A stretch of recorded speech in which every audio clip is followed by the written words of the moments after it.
पुसतीये मी, तर ते इकडचं तिकडे तिकडचं इकडे होत आहेत. मला सांगा ना, काय आहे माझ्या राशीत? काही विपरीत तर नाही ना घडणार? मला मदत करा स्वामी, हे ग्रह बदला माझे. कपिले, पुढे काय होईल याची काळजी तू करू नकोस, त्याकरता आम्ही आहोत तिथे. आता काय करायचं याचा विचार करा, कारण तुम्ही आता जशी कर्म कराल त्यावरून आम्ही ठरवू की तुमचं भविष्य काय असेल ते. स्वामी, अहो माझी कुंडली एवढी मोठी, एवढे ग्रह माझ्या कुंडलीत.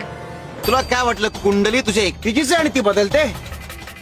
म्हणजे अनेकांच्या कुंडल्या यात. दुसऱ्याची पण कुंडली मी पुसत होते होय? या जगात जन्मलेल्या प्रत्येकाची कुंडली आम्ही मांडतो. ती मांडण्याचा आणि बदलण्याचा अधिकार फक्त आम्हाला, इतर कोणालाही नाही. आणि इतर कुणी तसा प्रयत्नही करू नये.